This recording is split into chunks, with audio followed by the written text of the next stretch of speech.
Hello শিক্ষার্থীরা, welcome to school of merit. School of মেরিটের online প্ল্যাটফর্মে চেনা অচেনা সকলকে স্বাগত জানাচ্ছি। আজকের ক্লাসটি মূলত তোমাদের জন্য, তোমরা যারা ত্রিপুরা ইউনিভার্সিটির আন্ডারে বিএ ফার্স্ট সেমিস্টারে পড়াশোনা করছো এবং বিশেষভাবে স্কুল অফ মেরিট অনলাইন প্ল্যাটফর্মে তোমরা যারা অ্যাডমিশন নিয়েছো, তোমাদেরকে নিয়েই আজকের এই ক্লাসটি। পাশাপাশি তোমরা যারা আছো আমাদের অনলাইন প্ল্যাটফর্মে যুক্ত হওনি কিংবা অ্যাডমিশন হওনি, তোমাদের জন্য এই ক্লাসটি মোস্ট ইম্পর্ট্যান্ট, কারণ তোমরা বুঝতে পারবে যে তোমাদের আসন্ন ফাইনাল পরীক্ষার জন্য কোন কোন কোশ্চেনগুলো তোমাদেরকে পড়তে হবে বা কোন কোন টপিকগুলো পড়তে হবে। তো আজকের ক্লাসে তোমরা যারা স্কুল অফ মেরিট অনলাইন প্ল্যাটফর্মে অ্যাডমিশন নিয়েছো, আমাদের সিলেবাস কতটুকু আমরা এগোলাম, কি কি এখন পর্যন্ত তোমাদেরকে দেওয়া হলো, কিভাবে তোমরা স্টাডিটা শুরু করবে, ওই প্রসঙ্গেই আমি আলোচনা করব। তোমরা স্ক্রিনে দেখতে পাচ্ছ যে এখানে হিস্ট্রি মেজর পেপার 1। তোমরা প্রত্যেকে জানো যে তোমাদের প্রত্যেকটা মেজর সাবজেক্টের দুটো করে পেপার থাকে, একটা পেপার 1 এবং আরেকটি হচ্ছে পেপার 2, এবং দুটোতেই সমানভাবে গুরুত্ব দিয়ে তোমাদের স্টাডি করতে হবে। তোমরা এখানে হিস্ট্রি মেজর পেপার 1 দেখে বাকিরা কেউ চলে যাবে না, কারণ তোমাদের প্রত্যেকের যে যে সাবজেক্ট আছে সবগুলো সাবজেক্ট আমি এখানে হাইলাইট করব। যেমন তোমাদের হিস্ট্রি মেজর পেপার 1 যাদের আছে, তোমরা প্রথমত দেখবে যে মোবাইল অ্যাপ্লিকেশনের মধ্যে প্রত্যেকটা ইউনিট থেকে আমি তোমাদেরকে 4টা মোস্ট ইম্পর্টেন্ট প্রশ্ন দিয়ে দিয়েছি। সেটা তোমার হিস্ট্রি হোক, তোমার পলিটিক্যাল হোক, তোমার এডুকেশন হোক, কিংবা তোমার বেঙ্গলি হোক, প্রত্যেকটা সাবজেক্টে আমি চেষ্টা করেছি যে 4টা মোস্ট ইম্পর্টেন্ট ব্রড কোশ্চেন আপাতত তোমাদেরকে দিয়ে তোমাদের স্টাডি জার্নিটা শুরু করতে। কারণ তোমরা প্রত্যেকে জানো যে তোমাদের প্রত্যেকটা ইউনিট থেকে একটা করে ব্রড কোশ্চেন পরীক্ষাতে আনসার করতে হবে। তো আমি প্রথম ধাপে সেই একটা ব্রড কোশ্চেন তোমাদের দেওয়ার চেষ্টা করেছি, যে একটা ব্রড কোশ্চেন মোস্ট ইম্পর্টেন্ট, পরীক্ষায় আসার সম্ভাবনা খুব বেশি। যেমন এখানে তুমি লক্ষ্য করবে হিস্ট্রি মেজর পেপার 1-এর মধ্যে প্রথমত সিলেবাসটা দেওয়া হয়েছে, এবং সিলেবাসের পরপরই ইউনিট 1-এ দেখো concept of unity in diversity, এই যে কোশ্চেনটা, এই কোশ্চেনটা কিন্তু মোস্ট ইম্পর্টেন্ট একটা কোশ্চেন, যে কোশ্চেনটা এবার তোমাদের পরীক্ষাতে আসার সম্ভাবনা খুব খুব বেশি। এবং ইউনিট 2-তে তুমি লক্ষ্য করো যে art and architecture under Gupta empire, অর্থাৎ গুপ্ত শাসনকালে আর্ট অ্যান্ড আর্কিটেকচার, শিল্প এবং যে স্থাপত্য, তার একটা বিবরণ বা বর্ণনা। এবং ইউনিট 3-তে তোমাদের রাখা হয়েছে features of maritime trade in ancient India, অর্থাৎ প্রাচীন ভারতে যে সামুদ্রিক বাণিজ্য, সেই সামুদ্রিক বাণিজ্যের উপরে একটা আলোচনা, বা সেই সামুদ্রিক বাণিজ্যের কী কী বৈশিষ্ট্য রয়েছে এই কোশ্চেনটা। এবং ইউনিট 4-এ তোমাদের জন্য রাখা হয়েছে development of science and technology, বিজ্ঞান এবং প্রযুক্তির যে উন্নয়ন সেই বিষয়ে। এই 4টা প্রশ্ন মোস্ট ইম্পর্টেন্ট। তো আমি তোমাদেরকে সাজেস্ট করব তোমরা এই 4টা প্রশ্ন তোমাদের নোটস খাতাতে তোমরা নোটসটা নিজের মতো করে তৈরি করে নাও। আর আমি তোমাদের প্রত্যেককে সাজেস্ট করি যে মোবাইল অ্যাপ থেকে তোমরা ডিরেক্টলি পড়তে যাবে না, এতে করে তোমাদের মুখস্থ হবে না বা নানান ধরনের সমস্যা তৈরি হয়ে যাবে। আমি প্রত্যেককে সাজেস্ট করি তোমরা তোমাদের নিজেদের মতো করে নোটস খাতায় সে নোটটা প্রিপেয়ার করো। যেমন এখানে আমি তো কোশ্চেন আনসার তোমাকে দিয়ে দিয়েছি। যেমন এখানে যে যে কোশ্চেন বা টপিকটা দেখতে পাচ্ছ, প্রত্যেকটা টপিকে পিডিএফে যদি ক্লিক করো, তোমার সেই কোশ্চেন এবং আনসারটা শো করবে। তো সেই কোশ্চেন এবং আনসারটা যেভাবে আছে হুবহু একই রকমভাবে তুমি তোমার নোট খাতাতে তুমি নোটটা তৈরি করে নাও। আর আমি ডিসকাশন নিয়ে আসছি, আলোচনা নিয়ে আসছি। Features of maritime trade in ancient India unit 3-তে যে কোশ্চেনটা রয়েছে, এই কোশ্চেনের আনসারটা যদি তোমার বুঝতে অসুবিধা হয়, আমি তোমাকে যে ভিডিও ক্লাসটা প্রোভাইড করব, ওই ক্লাসটা তুমি একবার দেখে নেবে। দেখে নিলেই বিষয়বস্তুটা সহজ হয়ে যাবে এবং মুখস্থ করতে তোমার সুবিধা হবে। তো একই রকমভাবে আমরা যদি হিস্ট্রি মেজর পেপার 2-তে যাই, সেখানেও আমরা লক্ষ্য করব যে ইম্পর্টেন্ট কিছু ব্রড কোশ্চেন রয়েছে। সেই ব্রড কোশ্চেনগুলো একই রকমভাবে খাতায় তুলে তোমরা পড়াটা শুরু করবে। একটা জিনিস তোমরা লক্ষ্য করো যে তোমরা সবেমাত্র অ্যাডমিশন নিয়েছো গত সপ্তাহে, আর এর মধ্যে তোমরা দেখতে পাচ্ছ যে তোমাদের প্রত্যেকটা ইউনিট থেকে একটা করে ব্রড কোশ্চেন দেওয়া হয়ে গেছে। কোনো কোনো সাবজেক্টের শর্ট কোশ্চেনও আমি দিয়ে দিয়েছি, মোটামুটি মডেল কোশ্চেন দিয়েছি কোনো কোনো সাবজেক্ট থেকে 3টা করে, কোনো কোনো সাবজেক্ট থেকে 2টা করে, এক একটা মডেল কোশ্চেনে 8টা করে কোশ্চেন রয়েছে। তো ওভারঅল তোমাদের কিন্তু যাদের 5টা বা 4টা মডেল কোশ্চেন দিয়েছি, তো 30টা 40টা বা 20টা শর্ট কোশ্চেন কিন্তু অলরেডি তোমাদের দিয়ে দেওয়া হয়েছে। তো যে শর্ট কোশ্চেনগুলো তোমাদের দিয়ে দেওয়া হয়েছে, ওই শর্ট কোশ্চেনগুলো তোমরা খাতায় তুলে নিয়ে পড়তে থাকো। তো আমি এমনভাবে তোমাদেরকে দিয়ে যাচ্ছি যাতে করে অল্প সময়ের মধ্যে তোমাদের সিলেবাসটা আমি শেষ করে দিতে পারি। কারণ পরীক্ষার আগে পর্যন্ত যদি আমি তোমাদেরকে নিয়ে যাই গড়িয়ে গড়িয়ে, এবং পরীক্ষার আগে মুহূর্তে গিয়ে যদি আমি তোমাদের সিলেবাসটা শেষ করে দিই, তখন দেখা যাবে যে নতুন নতুন যে প্রশ্নগুলো পরীক্ষার আগে থাকবে, ওই প্রশ্নগুলো তখন মুখস্থ করা, মনে রাখা সেটা অনেকটা কষ্টকর হয়ে যাবে। তার জন্য আমি সবসময় চেষ্টা করি প্রত্যেকটা সেমিস্টারেই যে মোটামুটি 2 মাস 3 মাসের মধ্যে যাতে সিলেবাসটা শেষ করে দেওয়া যায়। অর্থাৎ তোমাদের 6 মাসের ডিউরেশনের যে কোর্সটা রয়েছে, সেই 6 মাসের ডিউরেশনের মধ্যে আমি চেষ্টা করব 3 মাসের মধ্যে তোমাদের সিলেবাস শেষ করে দেওয়ার। এরপর দেখো তোমাদের যাদের বেঙ্গলি সাবজেক্ট রয়েছে, এখানে মেজর 1, সেই মেজর পেপার 1 এর মধ্যে তোমাদের প্রথমত তোমরা লক্ষ্য করবে যে সিলেবাসটা রয়েছে, ওই সিলেবাসটা ওপেন করে তোমরা দেখতে পারবে যে কী কী রয়েছে তোমাদের সিলেবাসের মধ্যে। তারপর লক্ষ্য করো যে এখানে ইউনিট 1 এ আমি তোমাদের একটা কোশ্চেন দিয়েছি বাংলা লিপির ক্রমবিকাশের উপর। ইউনিট 2 তে দিয়েছি তুর্কি আক্রমণের উপর। তুর্কি আক্রমণের যে প্রভাব, ভারতের সাহিত্যের উপরে যে প্রভাব পড়েছিল সেই প্রভাব নিয়ে আলোচনা করার জন্য। ইউনিট 3 তে তোমাদের মালাধর বসুর উপরে একটা কোশ্চেন দিয়েছি এবং ইউনিট 4 এ দিয়েছি বিদ্যাপতির কবি প্রতিভার উপরে। তো মোটামুটি এই 4টা প্রশ্ন মোস্ট ইম্পর্টেন্ট তোমাদের বেঙ্গলি মেজর পেপার 1 এ। তো এখানে দেখো পাশাপাশি শর্ট কোশ্চেন দিয়েছি আমি মডেল কোশ্চেন 1 এবং মডেল কোশ্চেন 2। তো এখানে মডেল কোশ্চেন মানে হচ্ছে যে কোন ধরনের প্রশ্ন তোমাদের পরীক্ষাতে আসবে শর্ট কোশ্চেন।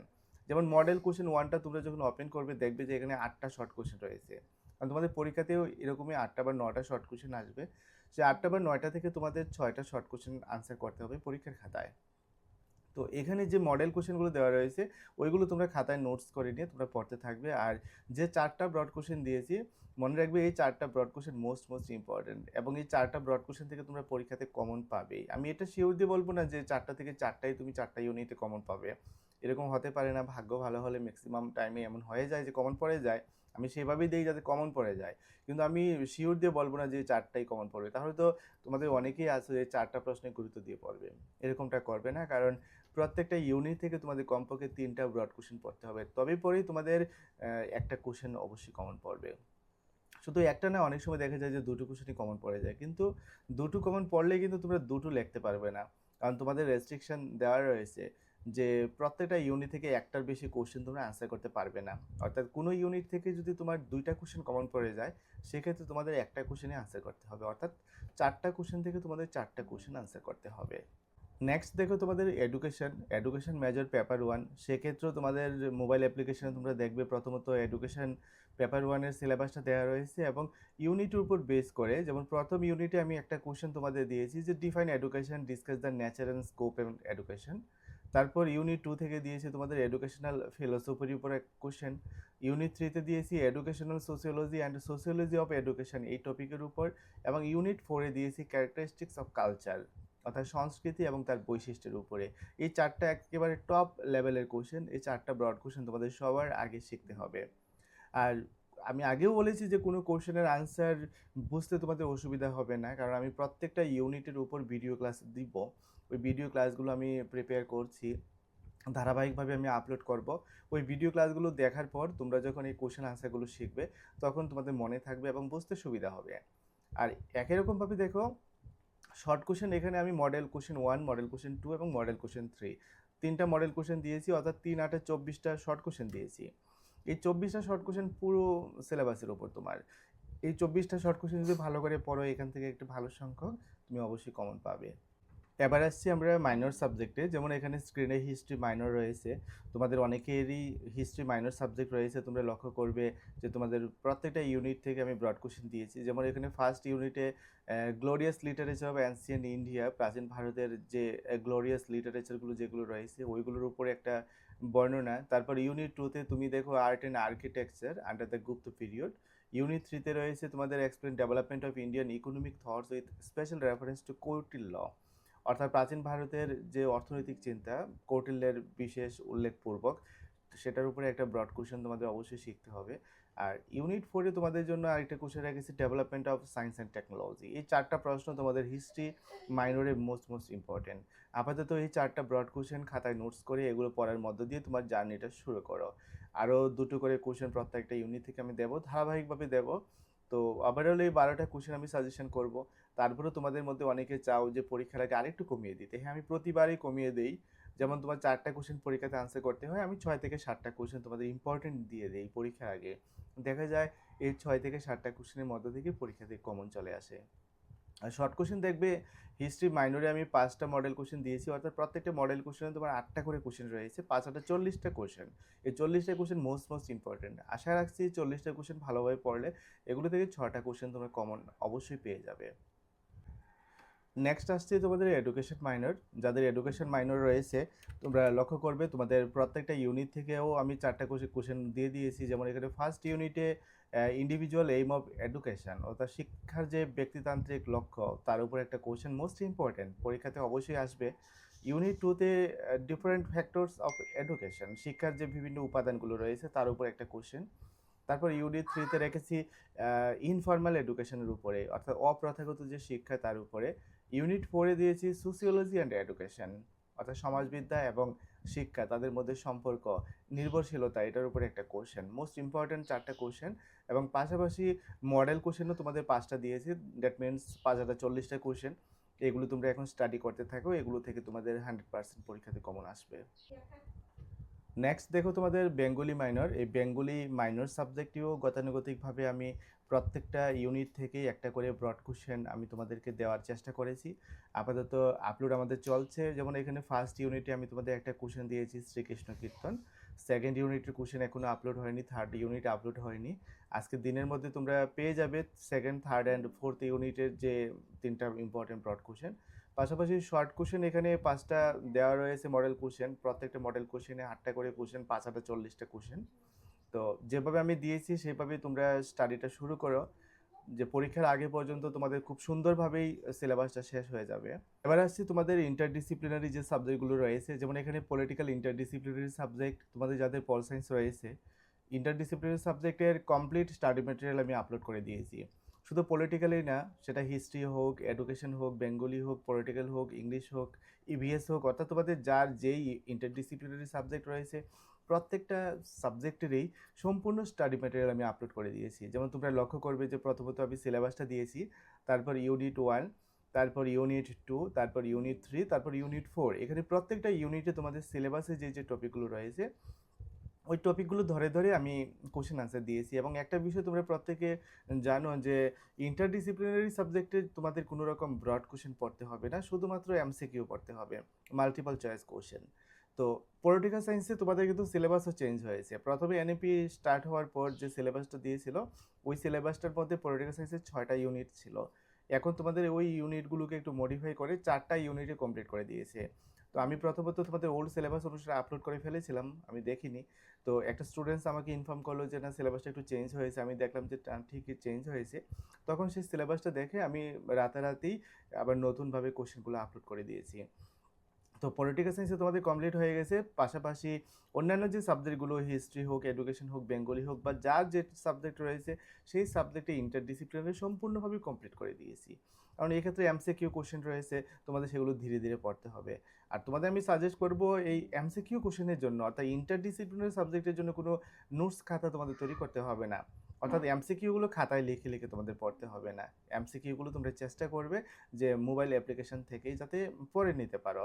আর তোমাদের জন্য সামনের দিকে আরেকটা ব্যবস্থা রাখবো, যে এমসিকিউগুলো এইভাবে মনে রাখা যায় না, ওইগুলো পরীক্ষা দিয়ে দিয়ে দেখতে হয়। তো আমি চেষ্টা করবো আমাদের অ্যাপের মধ্যে পরীক্ষার ব্যবস্থা রাখতে। অর্থাৎ তুমি একটা ইউনিট পড়লে পরে এই ইউনিটে কয়টা প্রশ্ন তোমার মনে রয়েছে এটা দেখার জন্য তুমি একটা পরীক্ষা দিতে পারবে অ্যাপের মধ্যে, মাল্টিপল চয়েস, শুধু অপশানের মধ্যে ক্লিক করবে। ওই পরীক্ষাগুলো দিলে দেখা যাবে যে তুমি বুঝতে পারবে যে তোমার কতটা মনে রয়েছে। তো ওই পরীক্ষাটা নেওয়ার সময় আমি কিছু কোশ্চেন আনকমনও দিয়ে দেবো, যাতে তোমরা কিছু অনুমান করে, প্রেডিকশন করে, কিছু আনসার করে মিলাতে পারো। ওইটাও একটা প্র্যাকটিস, কারণ এমসিকিউ কখনোই 100% কমন পড়ে না। কিছু আনকমন কোশ্চেন থাকে, ওইগুলোকে আইডিয়া করে দিতে হয়। এই আইডিয়া করে দিয়ে যাতে তোমাদের হয়, ওই প্র্যাকটিসটা করার জন্যই এই টেস্টগুলো দিলে সুবিধা হয়। তো আমি তারও ব্যবস্থা করে দেবো। তো পাশাপাশি তোমাদের কিন্তু 2টা এক্সট্রা সাবজেক্ট রয়েছে, একটা হচ্ছে স্কিল এনহ্যান্সমেন্ট কোর্স আর একটা ভ্যালুয়েটেড কোর্স। তো কারো কারো থাকে মাশরুম বায়োলজি, কারো কারো থাকে ফিজিক্যাল এডুকেশন, কারো কারো তোমাদের রয়েছে ভার্মিকালচার অ্যান্ড ভার্মি কম্পোস্টিং। তো এই ধরনের ভ্যারাইটি অফ সাবজেক্ট রয়েছে। তো যার যেই সাবজেক্টটা রয়েছে সেই সাবজেক্টের কলেজ থেকে তোমাদের অ্যাসাইনমেন্ট দেবে, অর্থাৎ 3টা অ্যাসাইনমেন্ট তোমাদের ওই এক্সট্রা সাবজেক্টগুলোর জন্য লিখে জমা করতে হবে, 3 × 60 নম্বর। তো ওই অ্যাসাইনমেন্টের আনসার আমি তোমাদেরকে তৈরি করে দেবো, তোমরা শুধু দেখে দেখে কপি করে লিখবে। তার জন্য এখন অপেক্ষা করো, কলেজ থেকে তোমাদের দেবে, দিলে পরে আমাকে প্রোভাইড করবে, আমি আনসার রেডি করে দেব। আর ওই এক্সট্রা সাবজেক্টগুলো তোমাদের শুধুমাত্র ইন্টারনাল পরীক্ষাই হবে 40 নম্বরে, শর্ট কোশ্চেন পরীক্ষাতে আসবে 20টা, 20 × 40 নাম্বার। তো ফাইনাল পরীক্ষা হবে না, কিন্তু ইন্টারনাল পর্যন্ত হবে। মার্ক কিন্তু তোমাদের সেই ফাইনাল মার্কশিটে থাকবে, অর্থাৎ ফাইনাল মার্কশিটে তোমাদের এগুলো মার্কও কাউন্ট হবে। সুতরাং এগুলোকে গুরুত্ব দিয়ে তোমাদের স্টাডি করতে হবে। তো ওভারঅল তোমাদের যে প্রত্যেকটা সাবজেক্টে যাতে তোমরা ভালো করতে পারো, আমি সেই লক্ষ্য নিয়ে কিন্তু কাজ করছি। কারণ তোমরা প্রত্যেকে দেখো যে তোমাদের প্রত্যেকটা সাবজেক্টেরই আমি 4টা করে মোস্ট ইম্পর্টেন্ট ব্রড কোশ্চেন দিয়ে দিয়েছি উইদিন 15 ডেজ। কারণ 15 দিন হয়নি তোমরা অ্যাডমিশন নিয়েছো আমাদের স্কুল অফ মেরিটে, অথচ 15 দিনের মধ্যে তোমরা 4টা করে মোস্ট ইম্পর্টেন্ট ব্রড কোশ্চেন পেয়ে গেছো তোমাদের মেজর সাবজেক্টের, তোমাদের মাইনর সাবজেক্টের, আর ইন্টারডিসিপ্লিনারি ফুল কোর্সটা পেয়ে গেছো। তাহলে কতটা অ্যাডভান্স চলছে। আর এইভাবে অ্যাডভান্সে চলতে হয়, তা না হলে পরীক্ষার আগে পর্যন্ত সিলেবাস শেষ করতে পারবে না। আর পরীক্ষার আগ মুহূর্তে যদি সিলেবাস শেষ করো তাহলে পড়বে কবে? তার জন্য আমি মোটামুটি আমাদের প্রিভিয়াস যে এক্সপিরিয়েন্স, কারণ তোমাদের এই স্কুল অফ মেরিট বিগত 15 বছর ধরে কিন্তু এই এডুকেশনে এই সার্ভিস দিয়ে আসছে। সমগ্র ত্রিপুরার প্রত্যেকটা কলেজের ছাত্রছাত্রী আমাদের এই স্কুল অফ মেরিটে, আগে আমরা অফলাইনে পড়াতাম, রিসেন্ট 3-4 বছর হয়েছে এটাকে অফলাইন থেকে অনলাইনে কনভার্ট করেছি। তো এখনও সারা ত্রিপুরা থেকে প্রত্যেকটা কলেজের স্টুডেন্টস আমাদের ইনস্টিটিউশনে আছে, তারা অ্যাডমিশন নিচ্ছে এবং তারা স্টাডি করছে এবং সফলতার সাথে তারা তাদের কোর্স কমপ্লিট করছে। আমি আশাবাদী বা আশা রাখছি যে তোমরাও সফলতার সাথেই তোমাদের এই কলেজের জার্নিটা আমাদের স্কুল অফ মেরিটে শেষ করতে পারবে। কারণ এখান থেকে তোমরা সব রকমের সহযোগিতা পাবে। তোমাদের যখন কলেজ থেকে কোনো কোশ্চেন দেবে, সেই কোশ্চেনের আনসার আমি রাতারাতি তোমাদেরকে প্রিপেয়ার করে দেই। আজকে কলেজ থেকে কোশ্চেন দিল, আমাকে তোমরা প্রোভাইড করে দেবে, আমি দেখবে রাতের মধ্যে তোমাদের আনসার কমপ্লিট করে দিয়ে দেবো। আর ইমিডিয়েটলি এগুলো তৈরি করে দিতে হয়, কারণ তোমাদের কলেজ থেকে কোশ্চেনগুলো সাধারণত ইন্টারনাল পরীক্ষার 2 দিন 1 দিন আগেই দেয়। তো স্বাভাবিকভাবে তৎক্ষণাৎ যদি আমি তোমাদেরকে তৈরি করে না দিতে পারি, তোমরা কখন শিখবে? আর ইন্টারনাল পরীক্ষার প্রশ্নপত্র যেগুলো কলেজ থেকে দেবে, যেগুলো উত্তর আমি তৈরি করে দেবো, ওইগুলো তোমাদের অ্যাপে দেবো না, ওইগুলো সরাসরি আমাদের হোয়াটসঅ্যাপ গ্রুপে দিয়ে দেবো, যাতে করে তোমরা প্রিন্ট আউট বের করে নিয়ে পড়তে পারো। কারণ পরীক্ষার আগের মুহূর্তে খাতায় নোটস করে পড়ার মতো সময়টা থাকে না। তো ওইভাবে আমি তোমাদের সাথে এগিয়ে যাব। তো একটা কথা সবসময় মনে রাখবে, আমি কিন্তু সবসময় তোমাদের পাশে পজিটিভলি আছি। অর্থাৎ আমি আমার যে বিজনেস মাইন্ডেড বা এডুকেশনাল যে ইনস্টিটিউশন একটা চালাই, একটা প্রফেশনাল ইনস্টিটিউশন, ওইরকম মাইন্ড নিয়ে আমি চলি না। আমি সবসময় স্টুডেন্ট ওয়েলফেয়ারের কথাই চিন্তা করে থাকি। কিভাবে তোমাদের ভালো হবে, কিভাবে তোমাদের মঙ্গল হবে, তোমরা কিভাবে এগিয়ে যেতে পারবে। অর্থাৎ আমার নিজের কথাটা না ভেবে আমি শুধুমাত্র তোমাদের বিষয়টাই সবার আগে মাথায় রাখি, যাতে করে তোমাদের কোনো রকমই অসুবিধা না হয়। তো এভাবেই তোমাদের পাশে আমি আছি, তোমরাও আমাকে কোঅপারেট করবে এবং তোমাদের ফার্স্ট সেমিস্টারে জার্নিটা শেষ করবে। একটা সেমিস্টার কমপ্লিট করার পরেই তোমরা বুঝতে পারবে যে আসলে স্কুল অফ মেরিট থেকে তোমরা কতটা বেনিফিট পাচ্ছ। তোমাদের সহপাঠীরা অনেকেই আদার্স ইনস্টিটিউশনে পড়ে, প্রত্যেকের একটা অভিরুচি, কারণ সবাই অনলাইন প্ল্যাটফর্মটাকে পছন্দ করে না। কিন্তু আমি নির্দ্বিধায় তোমাদের বলতে পারি যে অনলাইন প্ল্যাটফর্ম হচ্ছে বেস্ট এই কলেজে তোমাদের এই টিউশনের জন্য। কেন কি, কেন কারণটা হচ্ছে এখানে ভ্যারাইটি অফ সাবজেক্ট তোমাদের থাকছে, এক একজনের এক একটা সাবজেক্ট থাকছে। তোমরা অফলাইনে কোনো প্রাইভেট ইনস্টিটিউশনে গিয়ে তোমাদের সাবজেক্টের উপরে স্টাডি মেটেরিয়াল আনতে খুব কষ্ট হবে। কারণ তুমি যখন অফলাইনে পড়তে যাবে কোনো একটা বেচে, দেখবে তোমার সাবজেক্টের সাথে তোমার সহপাঠীর সাবজেক্ট মিলছে না। তো টিচার কোনটা পড়াবে, যেটা পড়াবে দেখবে একজনের মিললে আরেকজনের মিলছে না। তার জন্যই অনলাইন প্ল্যাটফর্মটাই বেস্ট তোমাদের জন্য। তো এইভাবেই তোমরা এগিয়ে যাবে আমার সাথে, আমার পাশে।